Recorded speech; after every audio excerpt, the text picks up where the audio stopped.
حضرت علامہ ابن کثیر رحمۃ اللہ علیہ آیت کریمہ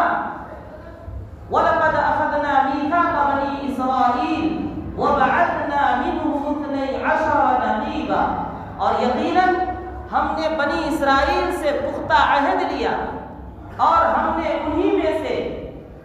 12 سردار قائم کیے، 12 سرداروں کو بھیجا۔ اس کے تحت آپ نے اس آیت کے بعد اس حدیث کو ذکر کیا ہے جس میں 12 خلفاء کا تذکرہ ملتا ہے کہ اللہ تعالیٰ اس امت میں 12 خلفاء کو بھیجیں گے جو دنیا کے اندر عدل و انصاف قائم کریں گے۔ چنانچہ امام مسروق کہتے ہیں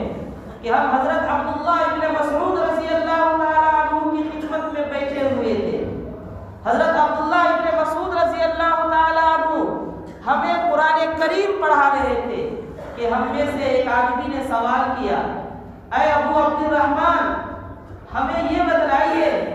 کیا آپ لوگوں نے اللہ کے رسول صلی اللہ علیہ وسلم سے کبھی یہ پوچھا تھا کہ اس امت میں کتنے خلفاء ہوں گے؟ حضرت عبداللہ ابن مسعود رضی اللہ تعالیٰ عنہ نے سائل کے اس سوال کو سن کر تعجب کے ساتھ کہا کہ جب سے میں اس عراق میں آیا ہوں تم پہلے شخص ہو جس نے مجھ سے یہ سوال کیا ہے کہ اس امت میں کتنے خلفاء ہوں گے۔ پھر حضرت عبداللہ ابن مسعود رضی اللہ تعالیٰ عنہ نے فرمایا کہ ہاں، ہم نے نبی اکرم صلی اللہ علیہ وسلم سے پوچھا تھا کہ اللہ کے رسول اس امت میں کتنے خلفاء ہوں گے، تو آپ نے فرمایا تھا بنی اسرائیل کے نقبا کی تعداد کے برابر، یعنی 12 خلفاء ہوں گے۔ تو موجودہ حدیث کے اندر 12 سالے خلفاء کے وجود کی بشارت دی گئی ہے، اور یہ بتلایا گیا ہے کہ اللہ تعالیٰ اس امت کے اندر بھی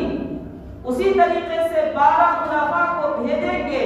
جیسے کہ بنی اسرائیل میں اللہ تعالیٰ نے 12 سرداروں کو مقرر کیا تھا۔ لیکن اس حدیث سے کسی کو یہ شبہ نہ ہو کہ وہ جو 12 خلفاء ہیں وہ یکے بعد دیگرے لگاتار آئیں گے،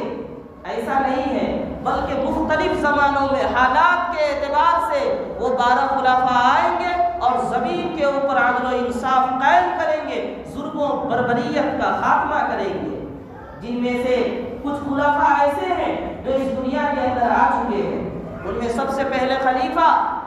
حضرت ابو بکر صدیق رضی اللہ تعالیٰ عنہ ہے، دوسرے خلیفہ حضرت عمر بن خطاب رضی اللہ تعالیٰ عنہ ہے، تیسرے خلیفہ حضرت عثمان غنی رضی اللہ تعالیٰ عنہ ہے، چوتھے خلیفہ حضرت علی ابن ابی طالب رضی اللہ تعالیٰ عنہ ہے، اور باتفاق ائمہ کہ ان 12 خلفاء میں حضرت عمر ابن عبد العزیز رحمۃ اللہ علیہ بھی شامل ہے، اور بعض لوگوں کا کہنا ہے کہ بنو عباس میں جو خلفاء آئے ہیں وہ بھی اس میں شامل ہیں۔ تو بہرحال اس حدیث سے یہ بات ثابت ہوتی ہے کہ قیامت اس وقت تک قائم نہیں ہوگی جب تک کہ اس روئے زمین پر 12 حضرات خلیفہ نہ مقرر ہو جائے، اور اسی سے یہ بات بھی ثابت ہوتی ہے کہ ان 12 خلفاء میں حضرت امام مہدی بھی ہوں گے، جن کے سلسلے میں آپ حضرات کے سامنے کچھ تفصیل بیان کرنا چاہتا ہوں۔ حضرت امام مہدی کے سلسلے میں قرآن و حدیث سے یہ بات ثابت ہوتی ہے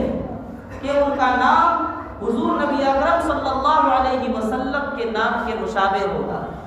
اور ان کے والد کا نام نبی اکرم صلی اللہ علیہ وسلم کے والد کے نام کے مشابہ ہوگا۔ چنانچہ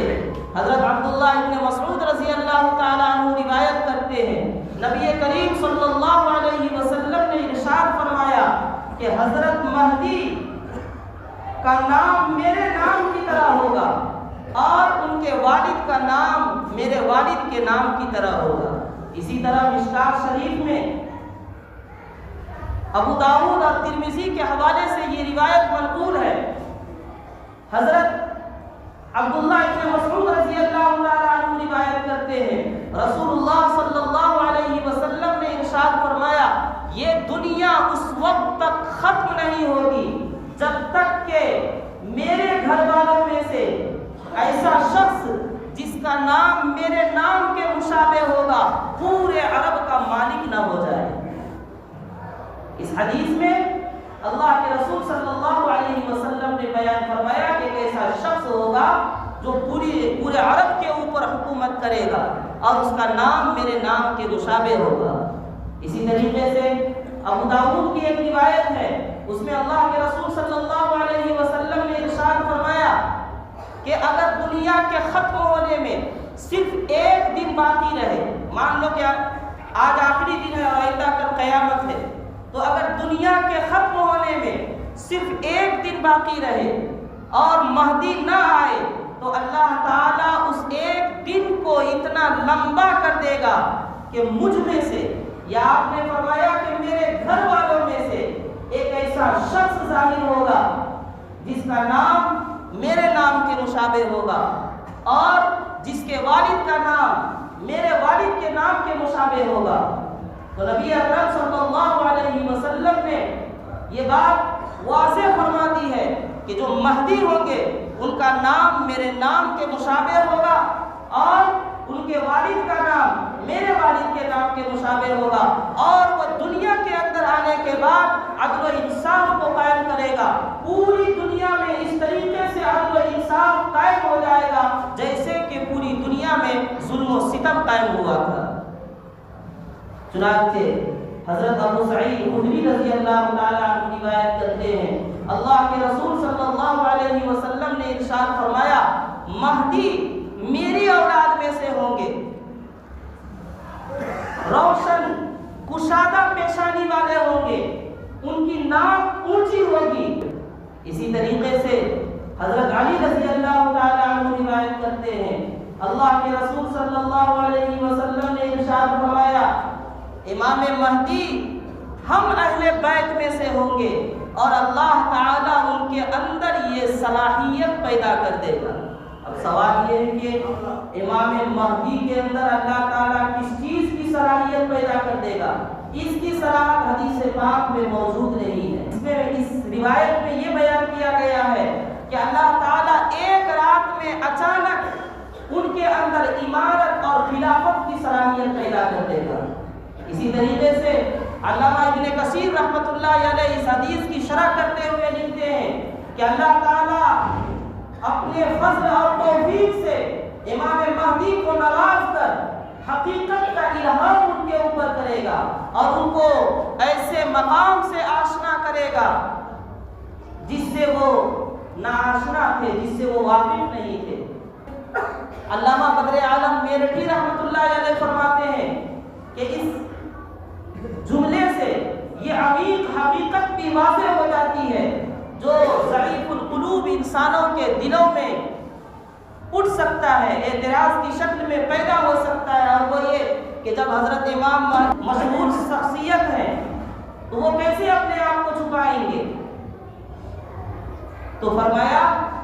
کہ اللہ تعالیٰ یکایک اور اچانک امت کے سامنے ان کو ظاہر کرے گا۔ ان کو خود نہیں پتا ہوگا کہ میں امام مہدی ہوں۔ وہ لوگوں سے یہ نہیں کہیں گے کہ آؤ تم میرے ہاتھ پر بیعت کرو، بلکہ لوگ ان کو پہچان لیں گے، ان کو بیعت کرنے کے اوپر مجبور کریں گے اور پھر ان کے ہاتھ پر بیعت لیں گے، اور بیعت لینے کے بعد اللہ تعالیٰ ان کے اندر اقتدار اور خلافت کی صلاحیت پیدا کر دے گا۔ اللہ کے رسول صلی اللہ علیہ وسلم نے آخر میں ارشاد فرمایا، قسم ہے اس ذات کی جس کے قبضے قدرت میں میری جان ہے، کہ اسلام مدینے کی طرف اسی طریقے سے لوٹ جائے گا جس طریقے سے جیسا کہ ابتدا میں تھا۔ یعنی اسلام کا آغاز مدینہ منورہ سے ہوا تھا، پوری دنیا کے اندر کفر و ضلالت پھیلی ہوئی تھی، پھر اسلام پہنچا۔ اللہ کے رسول صلی اللہ علیہ وسلم نے ارشاد فرمایا کہ قیامت کے قریب اسلام مدینہ منورہ میں واپس لوٹ آئے گا، یعنی اسلام صرف مدینے میں رہے گا اور دنیا میں کہیں پر بھی اسلام باقی نہیں رہے گا۔ تو ان روایتوں سے یہ بات واضح ہوتی ہے کہ حضرت امام مہدی کا نام حضور علیہ السلام کے نام پر ہوگا۔ چنانچہ علماء نے لکھا ہے کہ آپ کا نام یا تو احمد ہوگا یا محمد ہوگا۔ حضرت امام مہدی کا نام احمد ہوگا یا محمد ہوگا، اور ان کے والد کا نام حضور نبی اکرم صلی اللہ علیہ وسلم کے نام پر عبداللہ ہوگا، اور وہ حضرت فاطمہ الزہرا رضی اللہ عنہا کی اولاد میں سے ہوں گے۔ حضرت فاطمہ کی اولاد سے ہوں گے، لیکن حسنی ہوں گے یا حسینی ہوں گے، یعنی حضرت حسن کی اولاد سے ہوں گے یا پھر حضرت حسین کی اولاد سے ہوں گے، تو اس سلسلے میں علماء کے درمیان اختلاف ہے۔ بعض کہتے ہیں کہ وہ حسنی ہوں گے اور بعض کہتے ہیں کہ وہ حسینی ہوں گے، لیکن اکثر علماء کی رائے یہ ہے کہ وہ نجیب الطرفین ہوں گے، یعنی باپ کی طرف سے وہ حسنی ہوں گے اور والدہ کی طرف سے حسینی ہوں گے، جیسے کہ سیدنا شیخ عبد القادر جیلانی رحمۃ اللہ علیہ کے بارے میں آیا کہ وہ حسنی بھی ہے اور حسینی بھی ہے۔ تو امام مہدی کے سلسلے میں آیا کہ ان کا نام محمد ہوگا، باپ کا نام عبداللہ ہوگا اور ان کا لقب مہدی ہوگا، ان کا نام مہدی نہیں ہوگا بلکہ ان کا لقب ہے مہدی۔ اللہ تعالی ان کو اقتدار عطا کرے گا، 60 سال تک وہ اس دنیا کے اندر حکومت کریں گے۔ حضرت علی رضی اللہ تعالیٰ عنہ نے ایک مرتبہ اپنے صاحبزادے حضرت حسن رضی اللہ تعالیٰ عنہ کو دیکھ کر ان کی طرف اشارہ کر کے فرمایا کہ میرا یہ بیٹا، جس کے سلسلے میں اللہ کے رسول صلی اللہ علیہ وسلم نے ارشاد فرمایا تھا کہ اللہ تعالیٰ ان کو سردار بنائے گا، اللہ ان کو سرداری عطا کرے گا، عن قریب میرے اس بیٹے کی پشت سے ایک ایسا شخص پیدا ہوگا جس کا نام تمہارے نبی کے نام پر ہوگا، اور وہ پوری دنیا کے اندر اس طریقے سے عدل و انصاف کو قائم کر دے گا جیسا کہ ظلم و ستم قائم ہوا تھا۔ اب پھر حضرت علی رضی اللہ تعالیٰ عنہ نے آگے کچھ تفصیل بیان کی ہے۔ اس وقت ہمارے ملک کے اندر جو شکیل بن حنیف کا فتنہ ہے، تو اس میں سے ایک یہ بھی ہے کہ اس کا دعویٰ یہ ہے کہ میں مہدی ہوں۔ اب آپ ان تمام باتوں کو سننے کے بعد اندازہ لگا سکتے ہیں کہ شکیل بن حنیف کے درمیان اور امام مہدی کے درمیان آگ اور پانی کی طرح ضد ہے، اس لیے کہ امام مہدی کا نام محمد ہوگا جبکہ اس کا نام شکیل ہے، امام مہدی کے والد کا نام عبداللہ ہوگا جبکہ اس کے والد کا نام حنیف ہے، امام مہدی حضرت فاطمہ کی اولاد سے ہوں گے، وہ حسنی یا حسینی ہوں گے، جبکہ یہ شخص خان ہے۔ حضرت امام مہدی کے بارے میں آیا کہ وہ مکی ہوں گے یا مدنی ہوں گے، جبکہ یہ شخص دربھنگا کا ہے اور بہاری ہے، بہار کا رہنے والا ہے۔ حضرت امام مہدی کے سلسلے میں آیا کہ وہ ایسے وقت اس دنیا کے اندر تشریف لائیں گے جبکہ مسلمانوں کے اوپر عرص حیات کو تنگ کر دیا گیا ہوگا، جبکہ اس طرح کے حالات نہیں پیدا ہوئے ہیں۔ کسی قدر سختی ضرور ہے، لیکن حدیث پاک میں جس طرح بیان کیا گیا ہے اس طرح کے حالات نہیں ہے۔ حضرت امام مہدی کے سلسلے میں آیا کہ جب ان کا ظہور ہوگا اور ان کے سلسلے میں لوگ جان لیں گے کہ یہ امام مہدی ہے، تو ان کے ظہور کے بعد 7 سال تک وہ حکومت کریں گے، جبکہ شکیل بن حنیف کے دعوے کو 10 سال سے زیادہ ہو گیا اور ابھی تک نہ وہ سامنے آیا ہے، نہ اس طرح کی اس نے کوئی حکومت کی ہے، نہ آئندہ کوئی ارادہ ہے۔ تو حضرت امام مہدی اور شکیل بن حنیف کے درمیان جو فاصلہ ہے وہ زمین و آسمان کے برابر فاصلہ ہے۔ ان دونوں کے درمیان جو ضد ہے وہ آگ اور پانی کی طرح ضد ہے، لہذا کسی بھی اعتبار سے ہم شکیل بن حنیف کو قرآن و احادیث کے اندر تعویل کر کے 1000 تعویل کر کے ثابت نہیں کر سکتے ہیں، نہ مان سکتے ہیں کہ یہ شخص امام مہدی ہے۔ کسی بھی اعتبار سے یہ امام مہدی نہیں ہو سکتا ہے، لہذا اس کا یہ دعویٰ کرنا کہ امام مہدی ہوں یہ بالکل درست نہیں ہے۔ اسی طریقے سے اس کا ایک دعویٰ یہ ہے کہ میں مسیح ہوں، جیسا کہ مرزا قادیانی نے شروع میں یہ دعویٰ کیا تھا کہ میں مہدی ہوں،